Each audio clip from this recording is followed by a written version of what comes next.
Olá, pessoal, como vocês estão? Espero que estejam todos bem, que estejam gostando do nosso curso, que estejam aprendendo bastante com ele, tá? E hoje, então, nós vamos para a nossa terceira aula do curso de Neurobiologia dos Transtornos Mentais, onde nós vamos falar sobre o transtorno obsessivo compulsivo, ou TOC, como a gente conhece no nosso dia a dia. Bom, primeira coisa importante a gente comentar é as pessoas elas sempre acham que ser organizado ou gostar de coisas mais limpas, enfim, ter algumas manias quer dizer que a pessoa tem toque, tá? Então a primeira coisa que a gente tem que lembrar é que o toque é um transtorno e como transtorno ele causa prejuízos e sofrimento para essas pessoas e que é um transtorno, logo ele precisa de um diagnóstico de um profissional e um tratamento, tá? Então não é porque você é organizado, ou porque você gosta das coisas no lugar, ou porque você arruma suas roupas por cores, ou porque sua casa é sempre muito limpa, que você tem toque. Então a gente até precisa tomar muito cuidado com isso, porque as pessoas costumam usar essas características com psicofobia, tá? Então, as pessoas acham que falar que a outra pessoa tem toque é um insulto ou é uma brincadeira, e isso não pode acontecer, tá bom? Então, propriamente dito, falando sobre o curso, o toque, ele é caracterizado por pensamentos intrusivos e rituais, preocupações e compulsões. E essas características, elas causam grave sofrimento para o indivíduo que sofre desse transtorno. E esse sofrimento é causado por diversas razões, como, por exemplo, essas obsessões ou compulsões, elas consomem tempo, interferem na rotina, interferem em atividades sociais, em relacionamentos e também no funcionamento ocupacional. Tá? Então, aqui a gente vê que algumas características do toque têm a ver com organização, com verificação, com limpeza e com organização ou classificação das coisas. Então, novamente, características, a pessoa com toque, ela tende a ter uma acumulação compulsiva, uma preocupação excessiva com simetria, alinhamento, arranjo, pensamentos obsessivos que fazem com que o paciente se sinta culpado ou inapropriado, incômodo excessivo com alguma parte assimétrica do corpo. Então, essas pessoas, às vezes, elas tendem a procurar muito profissionais de estética. Preocupação exagerada com contaminação ou sujeira e hábitos de limpeza, e medo irracional de causar dano a alguém, tá? Então, isso faz com que essas pessoas apresentem rituais sem sentidos. O toque, ele pode se manifestar através de apenas obsessão, apenas compulsão, ou ambos, que é o que mais frequentemente é observado nesses pacientes. Então, as obsessões, elas são caracterizadas como eventos mentais intrusivos ou recorrentes, tá? Então, a obsessão se trata de pensamentos, sentimentos, ideias ou sensações. Então, a obsessão é uma coisa um pouco mais intrusiva, tá? É alguma coisa de dentro da pessoa, coisas que ela pensa. Por outro lado, a compulsão se trata de um comportamento consciente, padronizado e recorrente. Então, obsessão é pensamento, compulsão é ato, certo? E dentre as compulsões mais comuns estão contar, verificar, evitar e limpar. Tá? Então, aqui vocês conseguem ver alguns tipos de compulsões muito presentes no toque, como, por exemplo, excesso de limpeza, alinhamento dos objetos e organização, verificação se está tudo fechado, se está desligado, se a porta está trancada, se apagou a luz, etc. E esse ato compulsivo, ele é praticado na tentativa de reduzir a ansiedade causada pela obsessão. Então, isso é um ciclo, certo? Por quê? Primeiramente, vem o pensamento obsessivo na cabeça das pessoas. E esse pensamento, claro, vai gerar uma ansiedade, um desconforto nessa pessoa, certo? Porque esse pensamento, ele é repetitivo, ele é insistente, ele permanece na cabeça dessas pessoas. Então, para tentar tirar esse pensamento da cabeça, as pessoas agem de uma forma compulsiva. E essa ação compulsiva causa um alívio, só que esse alívio é temporário, tá? Então, isso favorece com que a pessoa repita esses atos, porque ela acha que ela só vai ter alívio dessa ansiedade quando ela agir dessa forma compulsória. Mas é importante ressaltar que isso nem sempre funciona. Então, se um pensamento sai da cabeça das pessoas com essa compulsão, outro entra. Então, isso se torna um ciclo e ela sempre continua agindo assim, porque para tentar combater esses pensamentos que vêm à cabeça dela.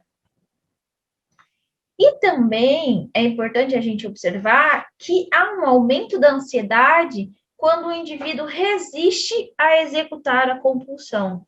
Então, muitas vezes, vem o pensamento, e esse pensamento causa essa sensação de ansiedade. Só que o indivíduo não quer realizar o comportamento compulsório, sabe? Ele tenta se segurar.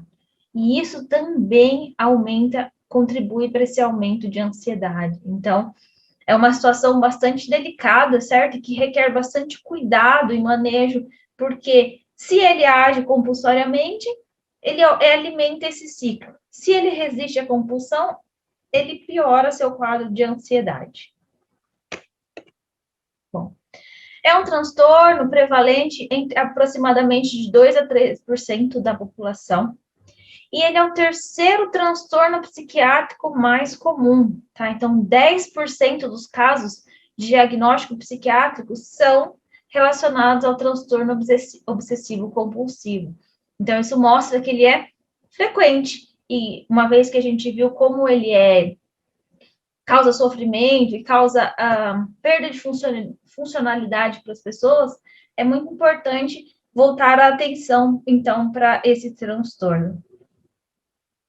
Ele é um transtorno que atinge igualmente homens e mulheres, porém, na adolescência, é mais comum meninos serem diagnosticados com TOC do que meninas. O início dos sintomas acontece por volta dos 20 anos de idade, tá? Então, é durante a juventude. Porém, esses sintomas, eles podem já existir desde a infância e se manifestar também na adolescência, tá? Então, é um pouco menos comum que o TOC seja diagnosticado só na velhice ou na idade mais adulta, porque ele está presente desde mais o início da vida dos indivíduos. O início desses sintomas, ele é súbito e se dá principalmente após eventos estressantes, tá? Então, muitas vezes as pessoas, elas não demonstravam muitos sintomas ou nem elas sequer tinham percebido, mas de repente acontece um evento estressante. Uma morte, uma doença, um acidente. E a partir daí, essa pessoa começa então a exibir os sintomas do TOC, que às vezes eles até eram sutis, mas não eram o suficiente para a pessoa perceber ou para os demais perceberem, então essa pessoa não era diagnosticada. E também existem muitos casos em que as pessoas conseguem manter os sintomas em segredos, tá? Então, porque elas sabem que aquele comportamento é um pouco estranho, que aquilo não vai ser bem aceito pelas demais pessoas, então elas mantêm esses sintomas muito bem escondidos, sabe? Então, ela tenta evitar fazer perto de outras pessoas ou se segurar ao máximo. Então, isso faz com que possam levar vários anos para essa pessoa procurar ajuda psiquiátrica, porque geralmente essa procura se dá quando outras pessoas percebem e essas pessoas, então, indicam que seja procurada ajuda.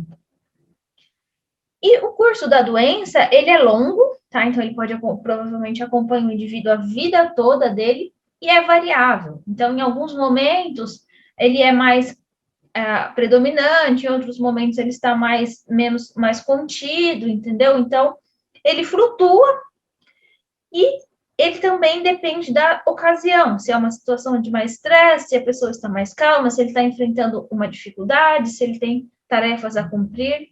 Então, ele pode variar. Mas também existem pessoas que exibem esses sintomas de uma forma constante. Então, todo o tempo elas vão agir com esses comportamentos compulsivos e essas ideias obsessivas. É bastante comum também que o TOC seja acompanhado de outras comorbidades, tá? Comorbidades psiquiátricas. Então, uma porcentagem muito considerável das pessoas com TOC também são diagnosticadas com transtorno depressivo maior, com fobia social, uso de álcool, ansiedade, transtorno de ansiedade generalizada, algum tipo de fobia específica, se a gente pensar principalmente em questão de germes e limpezas, transtorno de pânico, transtorno alimentar e transtorno de personalidade. Além do mais, de 5 a 7% dos pacientes com síndrome de Tourette, eles também são diagnosticados com TOC. E os pacientes diagnosticados com TOC, em 20 a 30%, eles exibem alguns tiques, sendo principalmente roer unhas, arrancar cutícula, se espremer, que é o skin picking, arrancar fios de cabelo e também balançar as pernas, tá? Então, esses tiques, eles são frequentemente observados em pacientes com diagnóstico de TOC. É um transtorno multifatorial, onde englobam fatores genéticos, fatores ambientais e também fatores comportamentais. Então, os fatores genéticos, eles são bem participativos no risco de desenvolver o TOC, uma vez que filhos de pais diagnosticados com TOC, eles têm chance de 3 a 5 vezes maior de apresentar sintomas obsessivos compulsivos. E gêmeos monozigóticos, eles têm mais risco de quando um gêmeo tem TOC, o outro ser diagnosticado, do que quando a gente observa os gêmeos dizigóticos, tá? Então, isso mostra uma característica genética importante. Mas, se a gente pensar, existem fatores comportamentais muito importantes nessa transferência de características ou de sintomas do TOC, principalmente de pais para filhos. Porque a gente sabe que crianças, principalmente crianças, e principalmente as menores, elas aprendem e imitam muito o que elas veem seus pais, ou irmãos, ou familiares fazendo, certo? Então, às vezes, essa chance maior, ela tem um componente genético, mas ela tem muito dessa questão comportamental. Pensem comigo, se uma criança pequena vê que a sua mãe lava as mãos constantemente, com certeza essa criança vai ter um costume, vai ter esse comportamento de lavar as mãos frequentemente. Então, às vezes ela não iria desenvolver o TOC ou alguns sintomas do TOC, mas por conviver com esse tipo de comportamento, ela aprende, então ela acaba desenvolvendo o TOC posteriormente na sua vida. Existem também fatores ambientais, e esses fatores ambientais ainda não estão muito bem esclarecidos, mas um risco já associado com o TOC é a infecção por streptococcus, que causa febre reumática. Então, os pacientes que têm febre reumática, de 10 a 30% deles exibem sintomas de TOC, sugerindo, então, que infecções possam levar à manifestação dessa doença, tá? Então, o TOC, ele é um conjunto de fatores genéticos, de fatores comportamentais e também de fatores ambientais que possam facilitar ou aumentar o risco de desenvolver a doença. E também, quando a gente fala de fatores comportamentais, a gente tem que lembrar de outra coisa. Por exemplo, a obsessão, ela é um estímulo condicionado, ou seja, uma ideia, um pensamento ou um objeto neutro, ele se torna condicionado, capaz de provocar desconforto e ansiedade. Então, o que isso quer dizer? Então, quer dizer que, por exemplo, no indivíduo que não tem diagnóstico de toque, quando ele vê uma porta, ele vai fechar essa porta e tudo bem, isso é um estímulo neutro, essa porta não vai significar nada para ele, além de uma porta. Porém, se um dia esse indivíduo ele é assaltado, e aí, assaltado não, perdão, a casa desse indivíduo é invadida para um roubo. E aí, ele fica em dúvida se naquele dia ele trancou a porta. Então, a partir desse momento, aquele estímulo neutro, que era a porta, vai se tornar dúvida. Então, ele vai ser condicionado a todo o tempo verificar se ele trancou a porta. E isso vai causar desconforto e ansiedade, certo? Então, a porta neutra, a princípio, se torna a porta obsessiva, condicionada após o roubo da casa. Já as compulsões, elas são padrões aprendidos. Então, o que esses padrões aprendidos são? São ações capazes de reduzir a sensação de ansiedade e que se torna uma estratégia de evitação ou comportamento ritualístico. Então, porta, neutro, porta, condicionado. Causou desconforto, causou ansiedade. Aí o indivíduo aprende ou se condiciona que se ele voltar 3 vezes, toda vez que sair de casa, ele com certeza vai trancar a porta. Entendeu? Então, isso se torna um ritual. Eu só vou sair de casa se eu voltar 3 vezes para verificar se a porta foi trancada. Tá? Então, existem essas questões comportamentais são muito importantes quando a gente fala do toque. Então, aqui de novo, nós temos aquele esqueminha mostrando que um estímulo, seja interno ou externo, ele pode se tornar uma obsessão, porque ele pode causar estresse ou ansiedade, certo? Então, a partir do momento em que ele se torna um estresse e ansiedade, ele também tem esse potencial para se tornar algo obsessivo, algo que recorre todo o tempo na mente. E para tentar combater essa situação, esse indivíduo começa a fazer comportamentos ritualizados, que são as compulsões. E como essa compulsão causa esse alívio temporário desse desconforto, isso vai se tornar um comportamento reforçador. Tá? Então, isso vai dizer para ele, para o seu cérebro, que volte 3 vezes, todas as vezes que você sair para verificar a porta, porque assim você vai ter certeza que a sua porta será trancada. Tá? Então, isso que é o comportamento de reforço, que por isso favorece muito que esses indivíduos, que essas compulsões sejam ritualizadas e sejam permanecidas na vida desses indivíduos. E qual é a fisiopatologia por trás dessa doença? Então, o que a gente já sabe de alterações que acontecem no cérebro dos indivíduos que façam com que o toque se manifeste? Então, um dos sistemas mais relacionados com o toque é o sistema serotoninérgico, que parece estar, então, desregulado nesses indivíduos.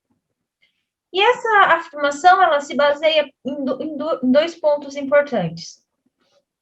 Que o uso de fármacos que alterem ou que modulem o sistema serotoninérgico, eles são utilizados para o tratamento de pacientes com toque, e eles são efetivos.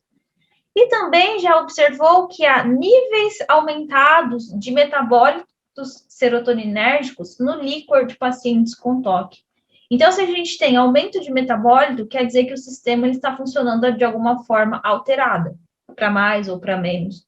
Então, são indicativos da participação do sistema serotoninérgico na fisiopatologia do toque. Então, eu trouxe aqui para vocês verem. Esse é basicamente as projeções serotoninérgicas no nosso sistema nervoso central, tá? Então, esses neurônios, eles são produzidos aqui no núcleo da RAF e se projetam para muitas áreas encefálicas. Então, essas inúmeras projeções, algumas delas podem estar alteradas no toque, resultando, então, nesses comportamentos de obsessão e de compulsão que a gente observa nos pacientes que têm toque. É também sabido que há uma desregulação nesse circuito que vai do córtex pré-frontal, órbito frontal, que vocês conseguem ver aqui, para o núcleo caudado, que é um gânglio da base, para o tálamo, tá? Então, esse circuito, ele parece estar disfuncional no toque. Então, um circuito é uma estrutura que se comunica e se controla mutuamente, certo? Então, uma vez que esse circuito está prejudicado, algumas áreas elas terão funcionamento exacerbado. Então, a gente percebe que no toque tem aumento de atividade nos lobos frontais, nos gânglios da base e também no giro do símbolo. Então, essa rota córtico-estriatal, tá, que é aqui, ela está hiperativada. Então, se a gente pensar, por que esses indivíduos tendem a ter esse excesso de pensamento e esse comportamento pouco adequado? Porque ele tem uma rota hiperativa de pensamentos, então ele tem reverberação de ideias todos os tempos, e o controle que vem da região do córtex pré-frontal, principalmente por questões comportamentais, está desativada ou está funcionando de uma forma inadequada. Então, isso faz com que ele não tenha esse freio de comportamento, que principalmente é uma função do córtex pré-frontal. E também, exames de imagem mostraram que os pacientes com toque, eles têm núcleos caudados menores nas duas regiões, nos dois hemisférios cerebrais, tá? Então, a gente vê aqui que o giro do símbolo, ele está relacionado com emoção, como culpa, pensamentos ansiosos, pensamentos negativos, e então, no toque, o giro do símbolo é responsável por esses tipos de sintomas.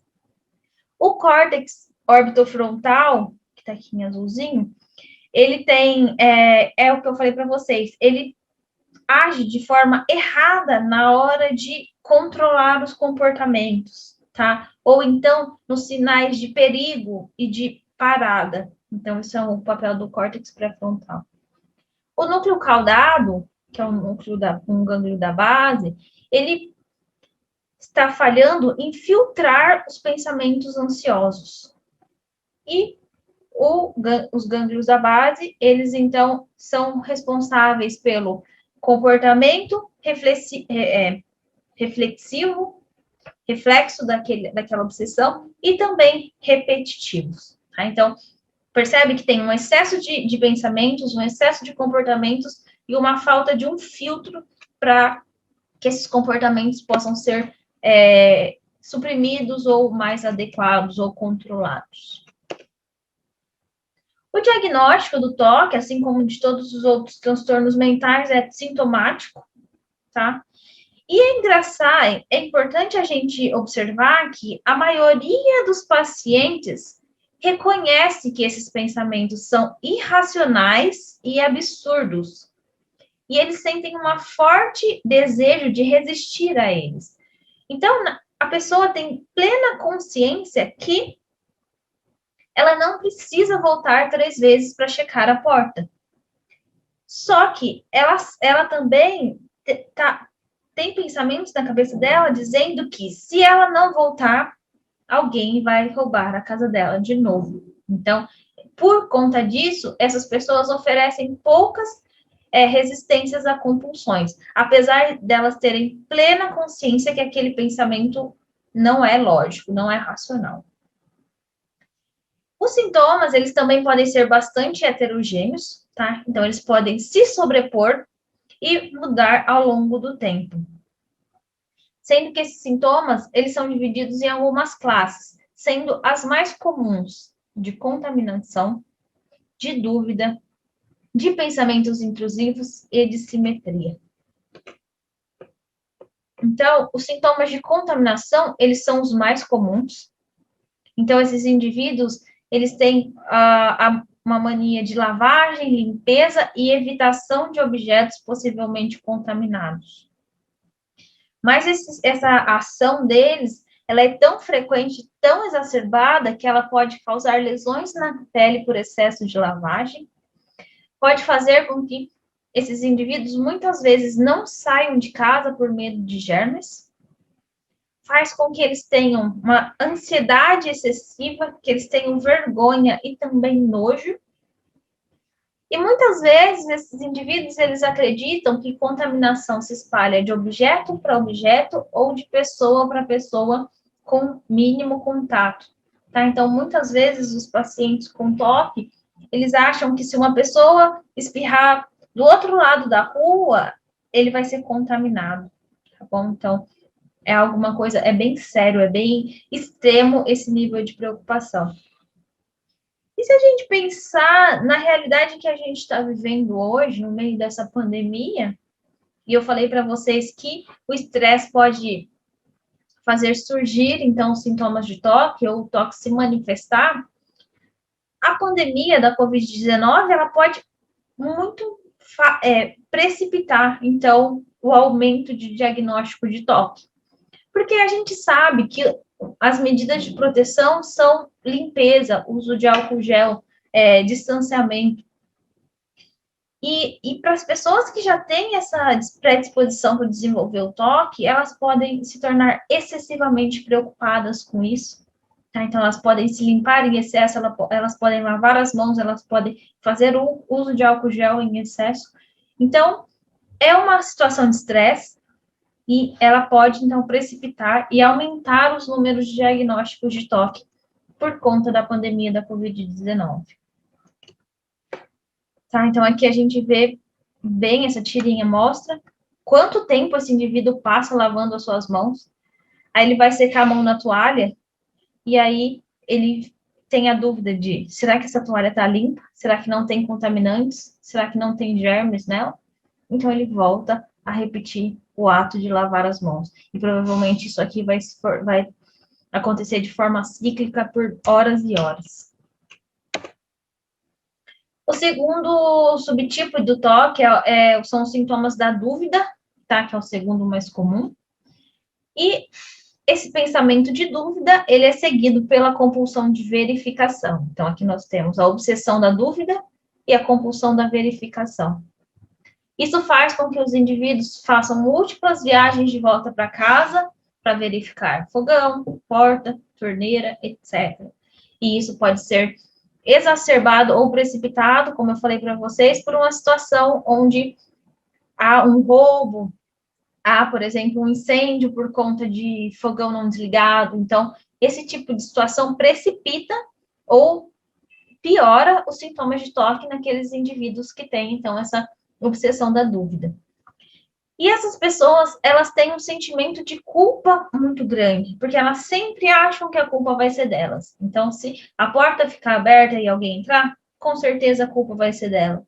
Se tiver um incêndio por conta do fogão, a culpa vai ser dela. Então, esse é um sintoma que acompanha muito esses pacientes que têm obsessão da dúvida. A terceira classe mais comum é a de pensamentos. Então, esses indivíduos, eles têm pensamentos intrusivos e repetitivos, mas nesse caso não existe compulsão. Então, eles têm basicamente só a parte da obsessão. E essa obsessão de pensamentos, esses pensamentos têm quase sempre caráteres agressivos ou atos sexuais repreensíveis. Então, esses indivíduos, eles pensam frequentemente em agredir ou de praticar algum ato sexual indevido com alguma outra pessoa, enfim. E, por conta disso, esses indivíduos, eles também carregam muito sentimento de culpa, de eu sou errado, de minha cabeça não funciona de forma adequada, e faz com que eles tenham ideias suicidas mais frequentemente, tá? E também é bastante comum que esses pacientes, eles reportem à polícia, dizendo, olha, eu sou um perigo, olha, eu penso nisso constantemente, ou então eles buscam se confessar com padres, porque eles acreditam estar pecando ou fazendo coisas indevidas, mesmo que seja apenas em pensamento, tá? Então, eles não agem agressivamente, eles não praticam esses atos sexuais, mas essas ideias são muito recorrentes na cabeça dessas pessoas. E, por fim, a quarta causa mais comum é a dissimetria, tá? Que é a organização, a padronização. Então, essas pessoas, elas têm necessidade de simetria ou precisão. E isso faz com que eles tenham a compulsão da lentidão. Por quê? Porque eles sempre querem organizar as coisas daquela forma, eles sempre querem deixar tudo reto, tudo organizado, tudo esquematizado. Então, isso faz com que essas pessoas possam levar horas para terminar tarefas básicas, como, por exemplo, uma refeição, se barbear, chegar até um local, porque aqui vocês conseguem ver nessa tirinha que esse paciente, ele só pisa nos pisos brancos, então ele vai demorar muito mais tempo para fazer uma travessia do que aqueles indivíduos que simplesmente caminham pelo local. E existem também outros tipos, menos comuns, como obsessões religiosas, masturbação, puxar cabelo, roer unha, acumuladores compulsivos. Então, esses são outros tipos de sintomas que podem acontecer no toque, só que eles são um pouco menos comuns do que aqueles 4 que eu mostrei para vocês adiante, tá? Então, aqui vocês podem observar que existem uma gama de obsessões, de compulsões, tá? E o tipo e a manifestação dessa doença em diferentes pacientes. E o tratamento, ele precisa ser combinado, certo? Porque a gente falou que existem traços biológicos, existem traços ambientais, existem traços comportamentais nessas pessoas. Então, esse tratamento, ele precisa ser uma combinação de tratamento farmacológico, de terapia comportamental e algumas terapias alternativas para aqueles pacientes que não respondem aos tratamentos mais convencionais. E essas terapias, se a gente pensar, então, a terapia comportamental, por exemplo, ela vai ter ação principalmente sobre a desregulação que acomete o córtex orbitofrontal. Tá? Então, porque o paciente vai perceber o problema e ele vai aprender a lidar com essa situação de forma que ele possa se adequar àqueles pensamentos ou controlar mais esses pensamentos. Os medicamentos são basicamente antidepressivos, como é o caso da fluoxetina, e a longo prazo, esses medicamentos têm característica de remodelar estruturas encefálicas, fazendo com que elas funcionem de forma mais adequada. E a ação dessas medicações são principalmente nos gânglios da base. E nós temos, em casos mais graves, em pacientes não responsivos, a estimulação cerebral profunda e também radiocirurgias, que essas tentativas, elas são praticadas quando os pacientes, eles não respondem ou respondem mal ao remédio e à psicoterapia, aos fármacos e à psicoterapia. Então, como eu falei para vocês, a farmacoterapia é principalmente baseada em antidepressivos, tá? Fármacos que atuam no sistema serotoninérgico. A classe mais utilizada é dos inibidores seletivos da recaptura da serotonina, como é o caso da fluoxetina, paroxetina, sertralina e citalopram. Mas no tratamento de toque, esses medicamentos, eles são receitados em doses mais altas do que aquelas doses utilizadas para o tratamento dos transtornos depressivos.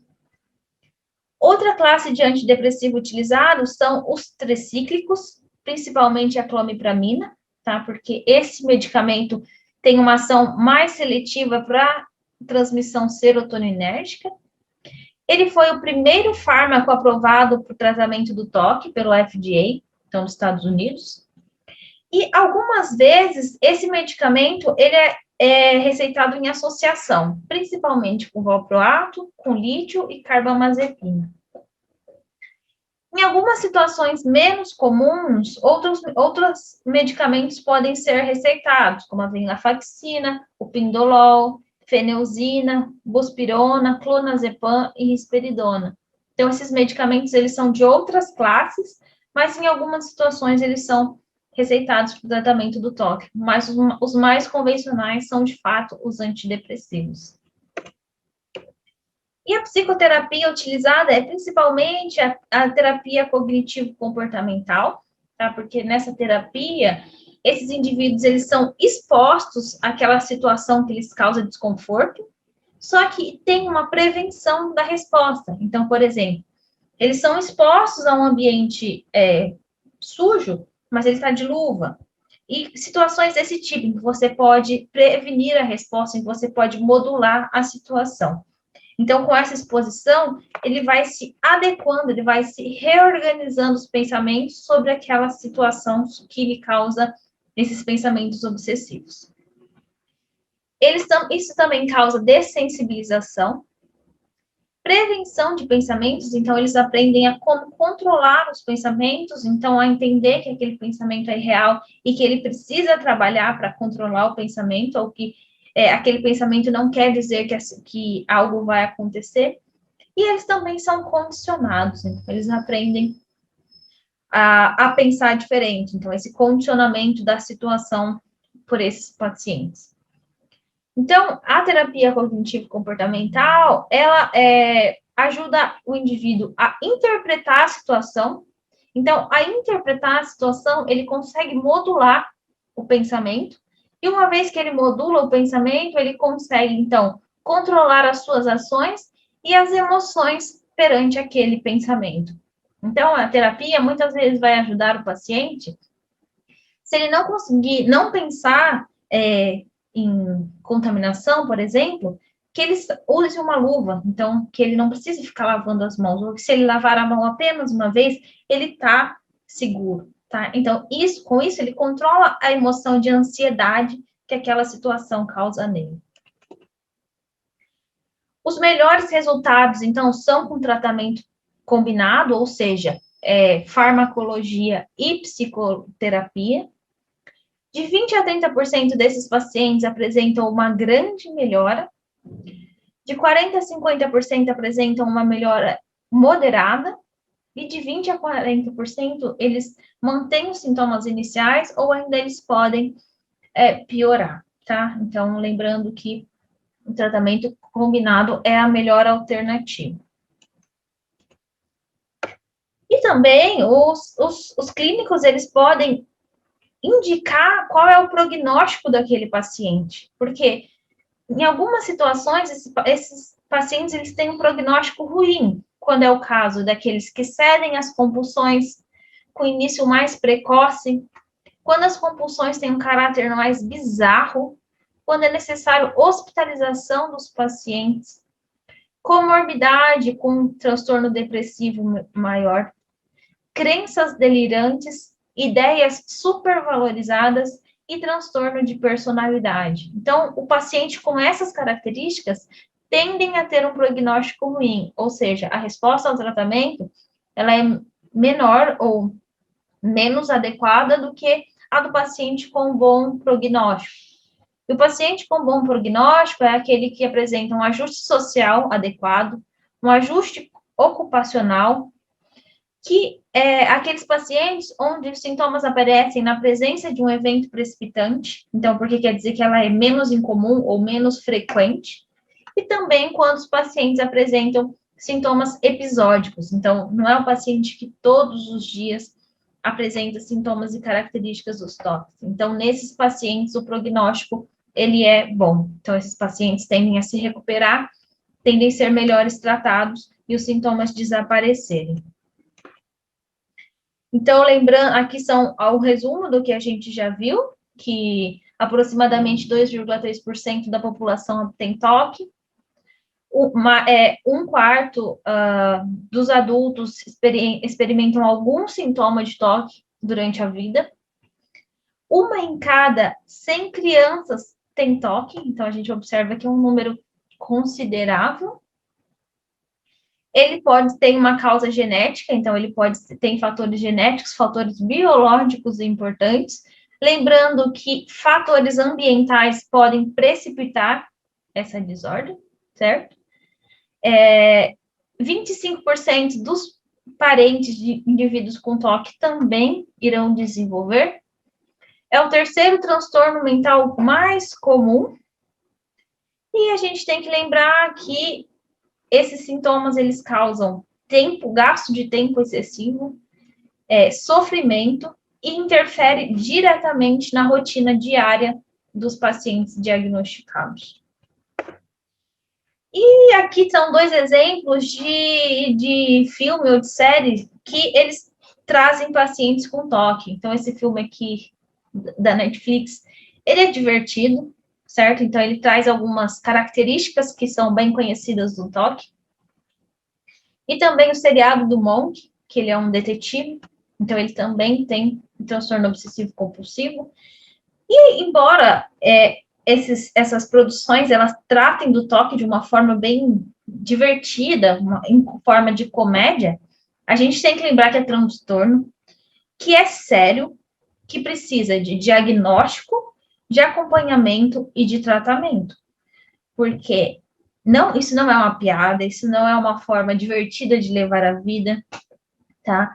E esses sintomas causam sofrimento muito grande para as pessoas, sendo que algumas podem pensar ou cometer suicídio por conta desses sintomas. Então, essas apresentações são divertidas, faz a gente rir, faz a gente entender os sintomas, mas a gente tem que lembrar que é um transtorno. Todo transtorno precisa ser levado a sério, precisa ser diagnosticado e precisa ser tratado.